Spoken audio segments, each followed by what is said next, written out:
क्या नाम है आपका? मेरा नाम हरप्रीत सिंह सैनी भारतीय। तो एससी है, एसटी है, ओबीसी है, जनरल है?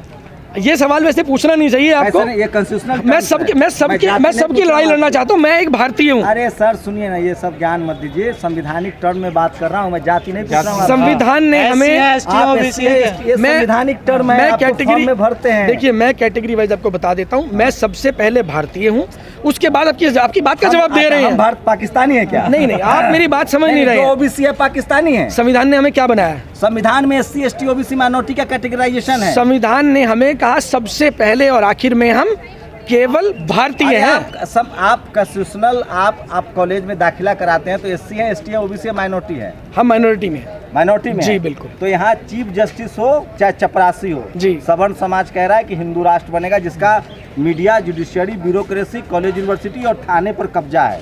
वो कह रहा है हिंदू राष्ट्र बनेगा तो बनेगा। देखिए, सब लोग ऐसा नहीं कह रहे हैं। आप chief justice of India Arun Mishra ji का स्टेटमेंट पढ़िए, अभी लास्ट वीक उनका स्टेटमेंट आया था। ऐसे बहुत सारे स्वर्ण समाज के लोग हैं जो ये नहीं चाहते हैं, क्योंकि भारत का जो डीएनए है वो भेदभाव वाला नहीं है।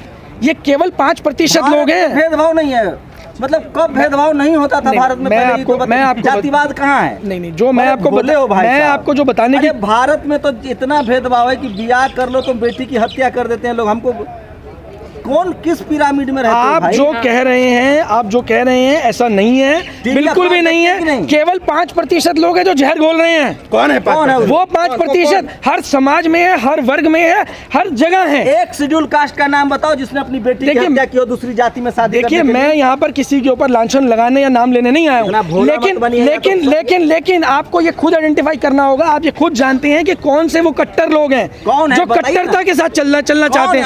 हमारे डर लग रहा है। नहीं, हम नाम क्यों लें? वक्त आने पर जवाब देंगे, वक्त आने पर एक्शन लिया जाएगा, एक्शन लेंगे। 2024 आ रहा है, देश में जनता की सरकार बनने जा रही है। अभी किसकी सरकार है? भेड़ बकरी? बिल्कुल, अभी आप जिनकी बात करें वो भेड़ बकरी से कम भी नहीं है। कौन आप देख लीजिए, अब क्या रह गया उसके अंदर। अब आप एक बात करिए, भेड़ बकरियों ने क्या नहीं है बताइए ना। अब जब देश के अंदर आप किसी की रोटी की बात नहीं कर रहे हैं, किसी की शिक्षा की बात करने को तैयार नहीं है, किसी की स्वास्थ्य की बात करने को तैयार नहीं है। जो कोरोना में 60 लाख लोग मर गए, आप उनका आंकड़ा 5 लाख बोलकर अपना मुंह छिपा लेते हैं। डंका बज रहा है पूरी दुनिया में। डंका तो दिख ही रहा है। कांप रहा है चीन और पाकिस्तान, अमेरिका थर-थर कांप रहा है। बिल्कुल सही कह रहे हैं आप। तभी चाइना अंदर घुसता जा रहा है। कहाँ घुस गया? नहीं, बिल्कुल घुसा ही नहीं है। आप राहुल गांधी के एजेंट हैं। बिल्कुल कह सकते हैं, आप क्यों नहीं कह सकते? राहुल गांधी जितनी आज देश की बर्बादी हो रही है ना, उसके लिए जितने जिम्मेदार नरेंद्र मोदी, उससे ज्यादा राहुल गांधी हैं। अगर राहुल गांधी की आपने बात की है, पहले आप राहुल गांधी की बात सुनिए। राहुल गांधी अगर सच में देश का भला करना चाहते हैं तो आज ही कांग्रेस को छोड़कर एक एनजीओ खोल लेना चाहिए। अब मोदी जी में क्या खराबी है? आप सलाह देंगे उनको। देख, मोदी जी में क्या खराबी है? मोदी जी में खराबी हमने कहा बोला? अभी आप बोल रहे थे कि देखिए, जो राजा अपनी प्रजा की बात सुनने को तैयार नहीं है। मोदी राजा है कि प्रधानमंत्री? प्रधानमंत्री है ना। राजा कह रहे हैं। अरे भाई, प्रधानमंत्री देश का राजा ही तो हुआ। आज तो वो राजा ही मान रहे हैं। राजद्रोह का कानून है कि नहीं है अभी देश में? अभी सुप्रीम कोर्ट ने रोक लगाई है। अरे भाई साहब, आप कम पढ़े। देशद्रोह का कानून है, राजद्रोह का वो जो चला आ रहा है, वो राजद्रोह का कानून चला आ रहा है। कैसी बात कर? जी हाँ, बिल्कुल। जो मैं नहीं है, यूएपीए देशद्रोह बोलते हैं उसको। भारत एक देश है सर। देशद्रोह बोला जा रहा है, लेकिन वो कानून जो है, जब आप उसको पढ़ेंगे तो वो राजद्रोह है। मोदी जी से क्या दिक्कत? मोदी जी कैसे नहीं 5 किलो 80 करोड़ लोगों को राशन दे रहे हैं बेचारा, अपना पेंशन का पैसा से अपना एफडी तोड़ लिए, बीवी बच्चा छोड़ दिए। तो अब आप क्या चाहते हैं कि ये जो राशन है मुफ्त में, यही मिलना चाहिए हमेशा? किसी को रोजगार नहीं मिलना चाहिए? ये इतने साथी खड़े हैं, इनसे पूछो भाई रोजगार नहीं चाहिए। नोटबंदी किए, उससे आपको नुकसान लगा कि फायदा? नोटबंदी का फायदा बताओ ना।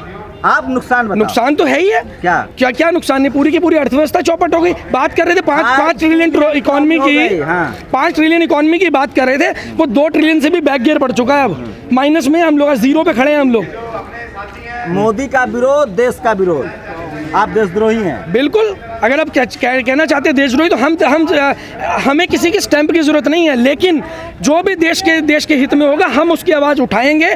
देश के बेरोजगार की आवाज उठाएंगे, देश के गरीब की आवाज उठाएंगे। पकौड़ा तलने का रोजगार दे दिया मोदी जी ने, बेरोजगारी है भाई। पकौड़ा तलने का दे दिया तो बहुत अच्छी बात है, फिर शिक्षा देने की क्या जरूरत है? सारे स्कूलों में ताला लगवा दो। सारे स्कूल बंद करवा दो ना, सब पकौड़ा तल लेंगे। सब जगह मंदिर बनेगा, सब जगह बड़े बड़े गौशाला बनेंगे, स्कूल एजुकेशन में गोबर पाथना सिखाया जाएगा। आपको क्या दिक्कत? देखिए मैं आपको बता देता हूँ, मंदिर मस्जिद से हमें कोई समस्या नहीं। हाँ। हमें समस्या किस चीज से है?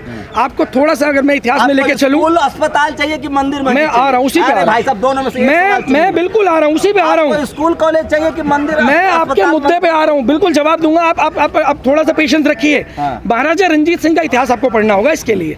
महाराजा रंजीत सिंह क्या करते थे, अगर कोई व्यक्ति मस्जिद के लिए जगह मांगने जाता था उसको दी जाती थी, मंदिर की जगह मांगता था तो दी जाती थी, लेकिन किस शर्त पे दी जाती थी? वो शर्त ये होती थी कि आपको उसके साथ में या तो स्कूल चलाना होगा या कोई कॉलेज चलाना होगा। आप चाहते हैं कि इस देश में फिर से राजतंत्र आ जाए? बिल्कुल भी नहीं चाहते, लोकतंत्र है, खत्म हो जाए, संविधान से चलना चाहिए देश। आप अभी का एग्जांपल दीजिए। अभी का एग्जांपल, जितने भी मंदिर हैं, जितनी भी मस्जिद है में अभी की सरकार से इस देश में गुरु नानक साहब, गुरु गोविंद सिंह साहब ने बहुत अच्छा काम किया। हम वो नहीं कह रहे हैं, संभाजी साहू जी सब ने अच्छा किया जो गए। वो हमको ये बताइए कि आज की जो सरकार है उसे मंदिर चाहते हैं कि स्कूल कॉलेज चाहते हैं? तो ऑब्वियस है कि सरकार को धर्म से अलग काम करना चाहिए। धर्म का मतलब ही नहीं होना चाहिए सरकार को। क्या चाहते हैं? हम तो यही चाहते हैं ना, सरकार मुद्दों पे काम करे। कौन सा मुद्दा? कॉलेज पे, स्कूल कॉलेज बनाए, हेल्थ केयर सर्विसेज को इम्प्रूव करे, रोजगार पे बात करे। लेकिन जनता ने वोट दिया उनको राम मंदिर बनाने के लिए। जी नहीं, ऐसा नहीं है। राम मंदिर पे वोट दिया होता तो पंजाब में क्यों नहीं पड़ा? अरे पंजाब में सिख धर्म है, वहाँ क्यों वोट पड़ेगा? ऐसा नहीं है, ऐसा नहीं। वहाँ जो गुरुद्वारा बनाएगा उसको वोट पड़ेगा? नहीं, ऐसा नहीं है। वहाँ मैं आपको बता देता हूँ, के नाम पर राजनीति नहीं। मैं आपको बता देता हूँ, यूपी के अंदर जो भारतीय जनता पार्टी को वोट पड़ा है, वो भारतीय जनता पार्टी को वोट क्यों पड़ा है ये हमें समझने की जरूरत है। क्योंकि वहाँ पर विकल्प नहीं था। अखिलेश यादव की लगातार चौथी हार रही है ये। आप बोलिए हर हर मोदी। क्यों बोले हर हर मोदी? जो हर हर मोदी नहीं बोलेगा वो देशद्रोही है। कोई बात नहीं, हम जेल जाने को तैयार है, उसमें क्या दिक्कत है? Modi is India, India is Modi. नहीं, ऐसे ही बोला जाता था, Indira is India, India is Indira. तो सारा टीवी अखबार वाला पागल है जो मोदी जी का गुणगान कर रहा है। ये तो आप बताएंगे, आपके साथी हैं। हम लोग तो मोदी जी के आदमी हैं। तो मोदी जी के आदमी है तो फिर आपको मेरी वीडियो नहीं लेनी चाहिए। आप जाएंगे जेल? बिल्कुल जाएंगे, तैयार हैं हम जाने के लिए। सरकार लोग मोदी जी के आदमी है, मोदी जी के खिलाफ जो बोलता है उसको एक्सपोज करते हैं। आप हमें जेल भेजिए, हम जेल भरो आंदोलन चलाएंगे, देश की जनता हमारे साथ जेल जाएगी। बताइए ना मोदी जी से प्रॉब्लम क्या है? प्रॉब्लम रोजगार दो ना। आज रोजगार की स्थिति कहाँ पहुंच गई है? 24 करोड़ लोग कितना पकौड़ा तलेंगे? 24 करोड़ लोग कितना पकौड़ा तलेंगे? खिलाओगे किसको? जवान देश के बॉर्डर पर खड़ा है और आपको रोजगार चाहिए। तो जवान वहाँ पे खड़ा है तो जवान को क्या पकौड़ा खिलाओगे? जवान को हथियार लाके दोगे ना, पैसा चाहिए ना। अब आपके पास में आज की तारीख में एक्सपोर्ट के लिए आइटम खत्म हो गई, आपने अनाज का एक्सपोर्ट कर दिया, आज हवा टाइट हो गई है तो आपको गेहूं बैन करना पड़ा आज की तारीख में। क्यों करना पड़ा है? क्योंकि आपके पास में एक्सपोर्ट के लिए कुछ है ही नहीं। 5 ट्रिलियन इकोनॉमी है, बैक गियर में, दुनिया में डंका बज रहा है। कुछ नहीं बज रहा जी, भाड़े का डंका है। चीन थर थर कांप रहा है, चीन अंदर आ गया है। ये सब भ्रम है, जितना भ्रम फैलाया जा रहा है। टीवी अखबार मोदी जी के साथ है? बिल्कुल भी नहीं है जी। कुछ पत्रकार जरूर हो सकते हैं और उनको तो हम इंटरव्यू देना ही पसंद नहीं करते। और आप में से भी कोई पत्रकार ऐसा हो जो मोदी जी का सपोर्टर हो? कांग्रेस के एजेंट हैं आप, जो मर्जी कह दीजिए, हम तो जनता के एजेंट हैं। आप आई कार्ड दिखाइए, पाकिस्तानी हैं। कौन सा आई कार्ड देखना है आपको? आप साबित कीजिए कि आप भारतीय हैं, एनआरसी में साबित कीजिए। बिल्कुल करेंगे साबित, उसमें क्या दिक्कत है? और जो ये कानून लाया है सबसे पहले उसको साबित करना पड़ेगा, ये ध्यान रखिएगा। बिल्कुल करना पड़ेगा, बिल्कुल करवाएंगे। उठा के पाकिस्तान फेंक देंगे अमित शाह को, बिल्कुल। अमित शाह को पाकिस्तान अरे भाई साहब, अगर आपने नागरिकता साबित नहीं की तो क्या बोला अमित शाह को? अगर नागरिकता साबित नहीं करेंगे तो कोई भी हो, और जो देश को तोड़ रहा है वो भारतीय नहीं हो सकता। मुसलमान टाइट है कि नहीं? क्या करेंगे उससे? रोजगार मिल जाएगा हमें। आरक्षण खत्म हो रहा है कि नहीं? आरक्षण खत्म करके, आरक्षण तो कुचला जा रहा है ना। प्राइवेटाइजेशन क्या है?